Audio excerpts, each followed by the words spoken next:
Happy Devils Saturday. This is the Woo Report, episode 383.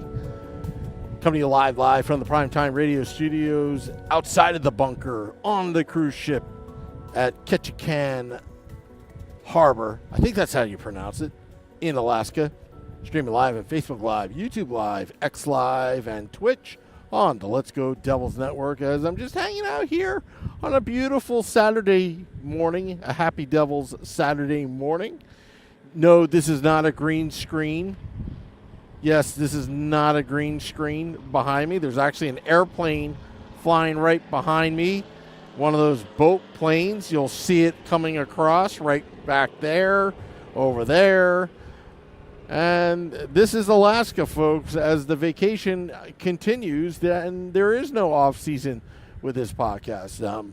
Anyway, I want to talk a little bit about Nick Villano's article earlier this week on pucksandpitchforks.com. He also has the 50 greatest Devils players of all time listed. We will talk about that on the 30th of August. Our special guest on Wednesday, next Wednesday, is Chico Resch, and we may have a couple other Devils alumni as well to talk about the 50 greatest New Jersey Devils players in franchise history. But let's talk about the two trades that people were rumbling about back in the 2019-2020 season.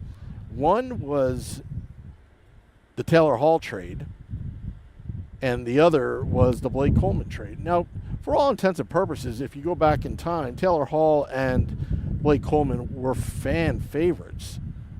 It was unthinkable going into the 2019-2020 season that those two players would actually be traded.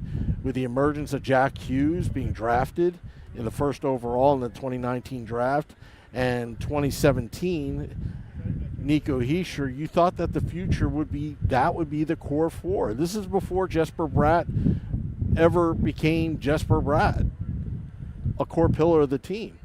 And those two trades were controversial. I wouldn't say controversial, but it was kind of a bummer trades, but is now about to start paying off for the New Jersey Devils. Let's start with the Taylor Hall trade.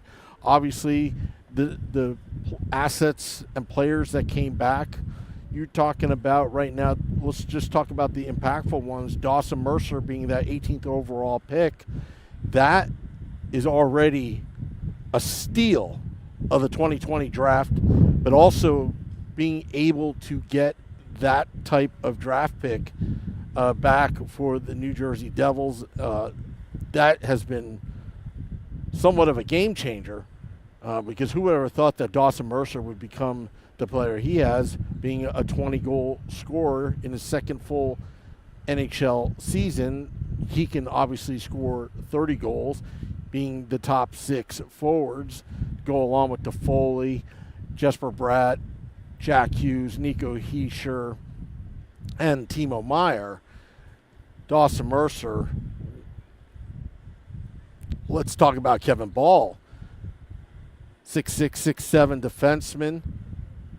Took a big step forward, being the sixth defenseman on the New Jersey Devils, showing his reach, his size, signing a 2-year deal at a very, very nice AAV, about 1.1, 1.2 million a year. That in itself is good. And also, you got Jonas Siegenthaler out of it, one of those draft picks that was flipped to the Washington Capitals. Then you had the Christian Jaros. And then also, I think there's one other player in the mix. But I think, but overall, I mean, that was a great haul for the New Jersey Devils. But the Blake Coleman trade, now, Nick Villano wrote about this on pucksandpitchforks.com.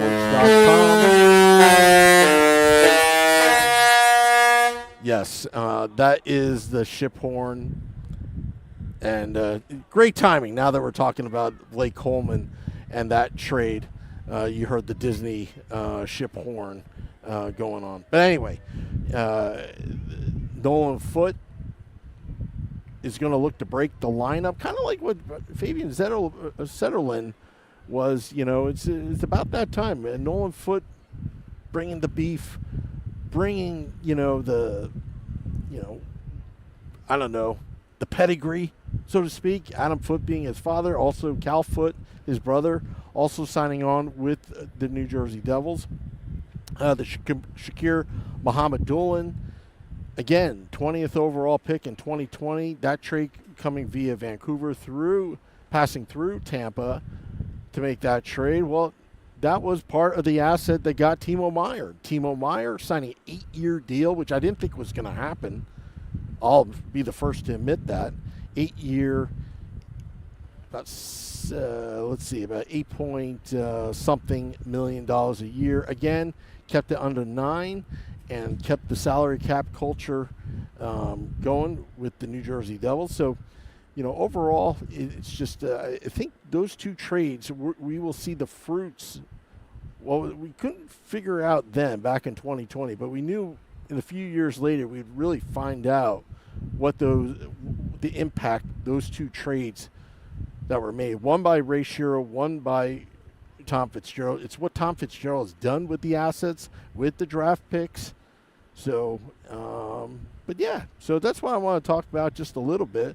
Also, just want to say hello to Papa Hans. Papa Hans turned 85 years old on Tuesday, so shout out to Papa Hans as well. As my vacation continues, you see the backdrop. Again, this is not a green screen. If you want, it's not like I can throw anything overboard to show that it's hitting the water, but since we got the camera here, I just want to show just a little bit of what I'm enjoying. You see the background, and then the ship. Let's see if we can get the ship on here as well. Then I'll turn the camera around. There's the ship. See, you can't really do that with the green screen. You really can't. So I just want to show that this is not a green screen, although it's been so majestic on my trip to Alaska that no rain. I was told that the cruise before, it was just torrential downpours the entire time. And then when Sam Wu comes on board, suddenly it's a drought. But anyway, but the weather's great up here in Alaska, and can't wait to go home.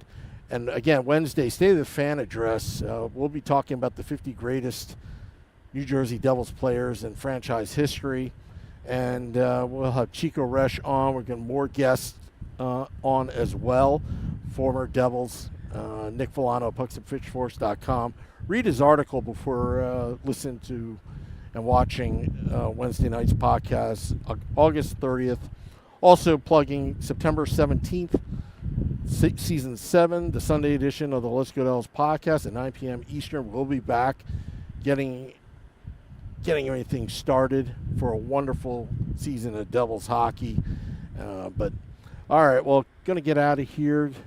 Signing off. I'm not sure when the next Woo Report will be, but want to thank all those tuning in. And well, till next time, this is the Woo Report. Let's go Devils.